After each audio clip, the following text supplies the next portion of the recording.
Halo, Assalamualaikum warahmatullahi wabarakatuh. Selamat datang lagi di channel Saluran Tengah Malam.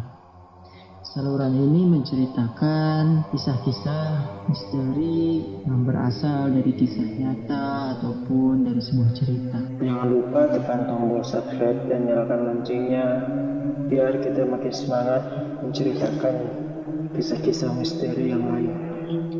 Kali ini saya akan menceritakan sebuah kisah misteri yang berjudul Rumah Bekas Dukun Beranak. Yuk kita simak saja ceritanya. Namaku Radit. Aku memiliki istri yang bernama Indah. Kami menikah masih baru, masih terbilang pengantin baru. Kami tinggal di rumah ibu mertuaku.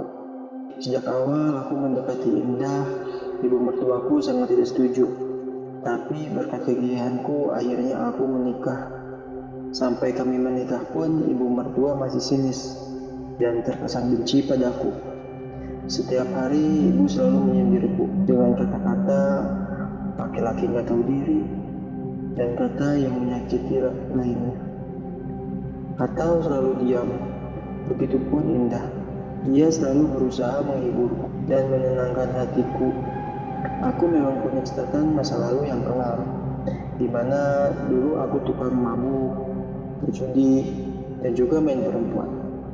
Tapi sejak bertemu dengan Indah, aku sudah tidak lagi berhasrat melakukannya.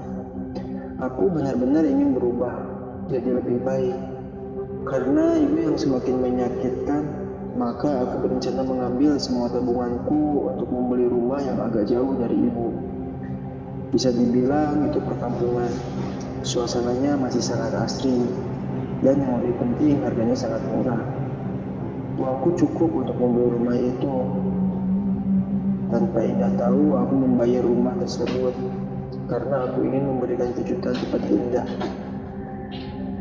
Setelah makan malam, kami masuk kamar dan seperti biasa kami mengobrol sebelum tidur. Dah, aku sudah beli rumah untuk kita agar tidak numpang lagi di sini, kataku sambil tersenyum. Di bawah lampu, wajah perempuan yang sangat aku cintai itu berkaca-kaca. Dia teramat bahagia karena akan tinggal di rumah yang jauh dari ibunya. Paginya, kami pamit pada ibu, dan ibu begitu terpukul mendengar aku akan pergi membawa anak semata wayangnya. Setelah bernegosiasi, akhirnya ibu melepaskan Indah. Hari Minggu ini adalah awal babak baru pernikahanku. Aku dan Indah merasa kembali menjadi pengantin baru. Kami menikmati hari-hari dengan bahagia, tanpa ocehan ibu. Sampai pada sore hari, hawa rumah ini menjadi sangat dingin, dan serasa banyak pasang mata yang melihat kami. Tapi aku tepis semua perasaan ini. Mungkin ini hanya perasaanku saja, gumamku dalam hati.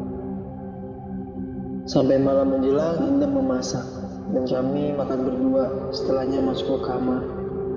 Mas, ngerasa ada hawa aneh gak sih? Aku melihat kekhawatiran di mata Indah. Enggak kok, sanggahku. Emang kenapa nih? Enggak mas. Ya sudah, kita tidur. Besok kan kamu harus kerja. Malam ini kita tidur nyenyak dan terbangun saat subuh. Ternyata rumah ini aman, pikirku. Setelah sarapan bersama, akhirnya aku berangkat kerja. Kutinggalkan Indah sendiri di rumah. Nah, baik-baik di rumah ya. Indah mengangguk dan tersenyum melihatku pergi. Saat ini entah kenapa aku benar-benar merasa tidak enak hati.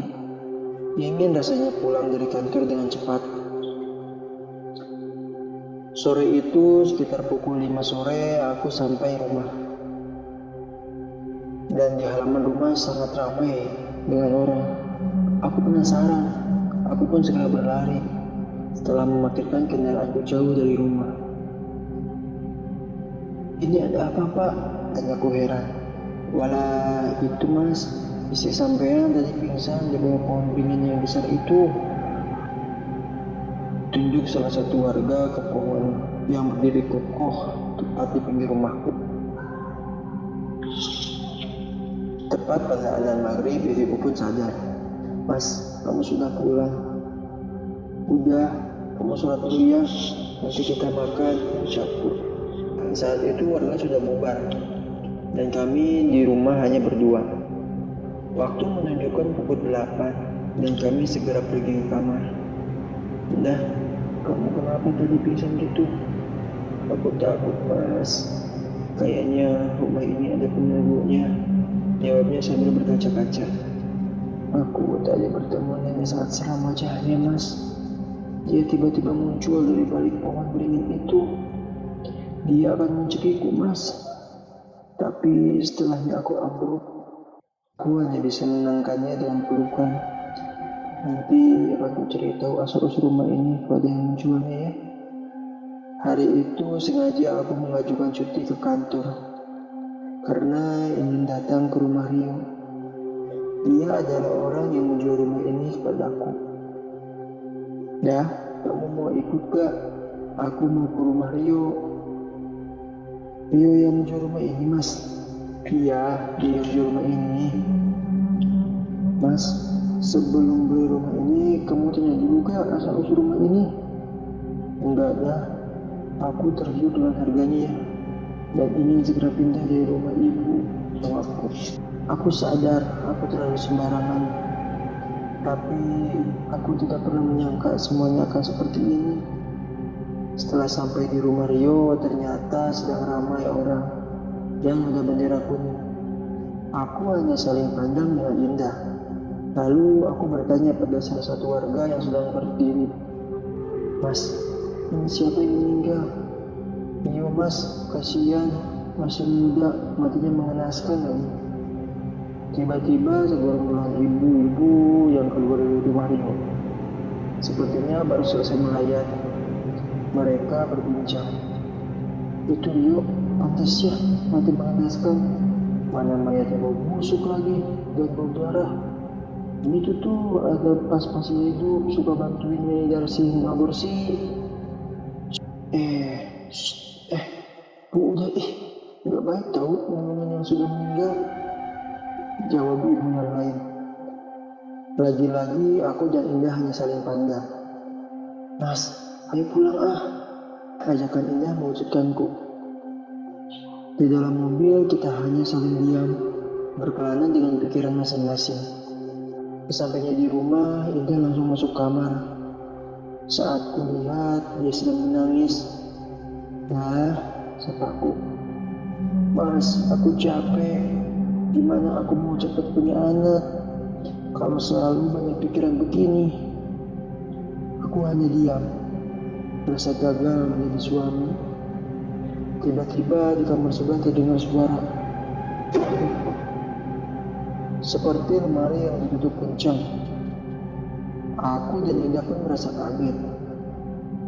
Bentar dah, Mas mau lihat dulu kamar sebelah. Ternyata di sana tidak ada apa-apa yang jatuh, hanya sedikit tercium bau air saja. Akhirnya aku balik lagi ke kamar sebelah. Mas, kamu dengar ada yang minta tolong nggak? Tanya Indah. Aku nggak dengar dah, jawabku. Ya sudah, kita istirahat dulu saja ya Indah. Setelah kami makan siang, tak terasa waktu beranjak sore. Untuk menenangkan hati Indah, aku mengajaknya jalan-jalan agar lebih kenal juga pada warga sekitar. Rumah kami memang jauh pada tetangga, karena rumah itu seperti di atas bukit. Kalau dilihat-lihat, rumah itu seperti terpencil. Setelah jalan lumayan jauh, kami sampai ke warung terdekat. Ternyata itu adalah warung sayuran. Makanya banyak ibu-ibu belanja, mungkin untuk makan malam.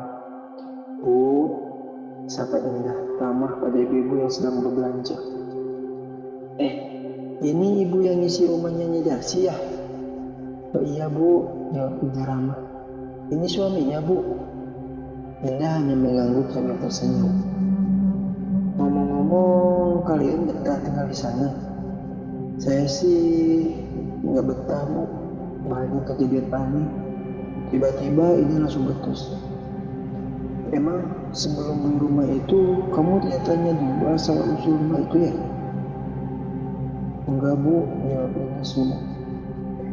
Suamiku langsung membelinya dari orang yang bernama Rio karena tergiur harganya yang murah. Jawab Indah. Wah, ya sudah. Kalian kalau ingin tahu tentang rumah itu, mampir aja ke rumah ibu bareng sebentar. Rumah ibu itu yang bercat lampu abu tuh. Jawabnya sambil tersenyum.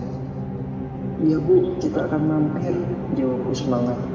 Ya sudah, saya duluan ya. Pamit si ibu. Mas, ayo mau beli apa aja. Nanti kita mampir ke rumah si ibu yang tadi. Setelah selesai belanja, kita bertamu ke rumah ibu yang belakangan kita tahu namanya Bu Mimin. Assalamualaikum Bu, ucap Indah. Waalaikumsalam. Mari masuk. Ajaknya. Bu Mimin menyuguhkan kita teh hangat. Bu, maaf mengganggu. Saya kesini ingin tahu asal usul rumah itu. Indah langsung. Gini Bu, rumah itu dulunya bekas rumahnya Darsi. Dia adalah dukun beranak yang terkenal di sini. Lama-lama dia menerima penguburan janin yang tidak diinginkan. Kita juga baru mengetahui ada praktik penguburan janin itu saat ada laporan dari orang tua korban yang anaknya meninggal karena menguburkan janin. Dari sana warga murka dan ingin menghakimi Darsi, tapi Pak RT dan Pak Ustadz mencegahnya. Setelah kejadian itu, Nyai Darsi dan satu anaknya menghilang sampai 3 tahun ini. Jadi Nyai Darsi itu punya anak, tanyaku. Iya, punya 1, itu pun anak angkat, karena Nyai Darsi belum pernah menikah. Berarti rumah itu kosong sudah 3 tahun ya? Tanyaku.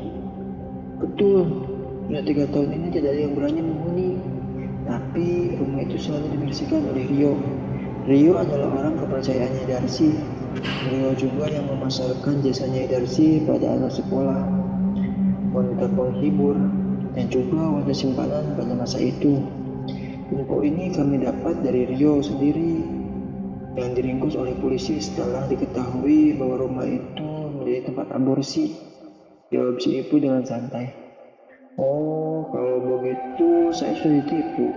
Karena Rio bilang rumah itu baru kosong 2 bulan yang lalu. Ucapku. Kalau boleh tahu, Rio itu dipenjara berapa lama ya Bu? Tanya Indah. Saya pun tidak tahu. Ya, tiba-tiba dia sudah ada aja di rumah itu. Kalau begitu kami pamit ya Bu, ucap Indah.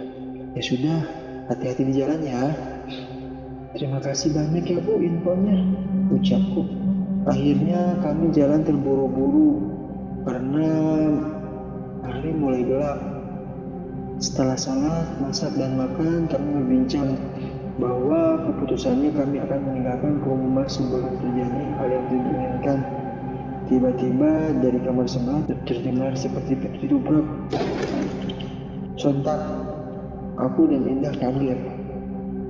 Dari kamar itu muncul bayangan hitam yang tiba-tiba membentuk kumpulan asap. Dan muncullah sesosok nenek tua yang menyeramkan. Kalian sudah tahu bukan? Ini rumah saya, bukan rumah kalian. Deliknya sinis dengan suara parau. Tapi kita sudah membeli rumah ini dari Rio, balasku. Rio itu pengkhianat. Dia sudah aku bunuh. Karena balasan untuk pengkhianat itu yang paling pantas adalah kematian. Tawanya seram sambil menoleh ke arahku. Si nenek itu tiba-tiba mengeluarkan sosok yang sudah tidak berbentuk dan berlumuran darah. Dia mendekat pada Indah yang sudah ketakutan. Hai, kamu mau anak bukan? Dia menyingai. Lama-lama nenek itu memasukkan benda itu pada perut Indah. Dan Indah pun menjerit kesakitan. Aku pun menyesal tidak mampu menolong Indah. Karena kepalaku pun tiba-tiba sakit. Dan Indah pingsan berbarengan dengan hilangnya nenek tersebut. Keesokan harinya aku cuti lagi dari kerja. Indah muntah-muntah. dan kita periksa ke dokter. Ternyata Indah positif hamil. Hal yang harusnya membahagiakan kini malah membuat kami sengsara. Di rumah Indah meraung-raung menangis. Aku jadi merasa bersalah. Dan hari itu kita lalui dengan kesedihan. Malam harinya di tengah kesedihan muncul lagi sosok nenek jahat itu dengan tiba-tiba. Bagaimana rasanya punya anak yang tidak diinginkan? Ucap sang nenek. Apa salahku? Apa? Kau menghancurkan semuanya. Tangis Indah pun pecah. Kau jangan menyalahkanku. Salahkan suamimu tuh. Ia sudah menghancurkan anakku, Desi. Desi hancur gara-gara dia. Tunjuknya padaku. Jantungku pun terkejut dengan sangat. Indah menatapku dan meminta penjelasan. Desi, ucapku terbata-bata. Iya, kau yang menanam benih dan tidak mau bertanggung jawab. Kau menghancurkan nama baikku, teriaknya. Aku tidak tahu kalau Desi hamil, belaku. Kau tidak perlu mengelak.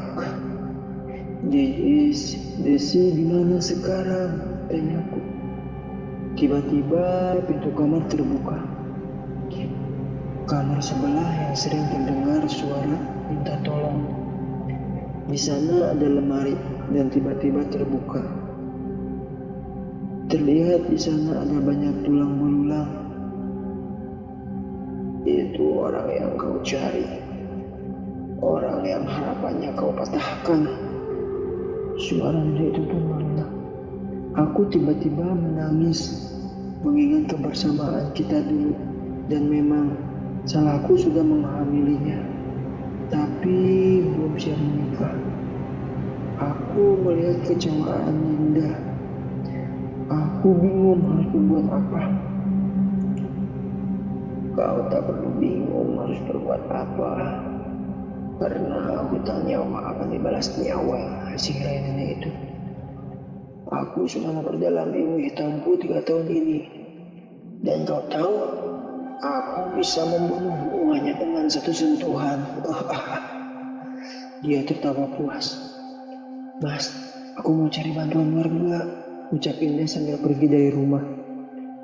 Aku di dalam rumah itu bingung harus melakukan apa. Tiba-tiba disergap oleh nenek tua itu yang terakhir aku ingat. Leherku dicekik dan aku kehabisan napas.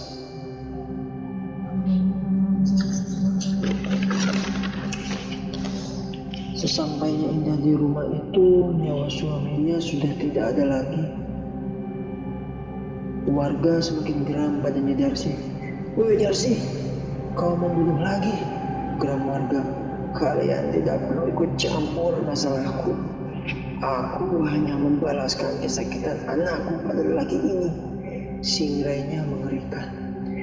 Tiba-tiba perut Indah terasa amat sakit dan membuat warga heran.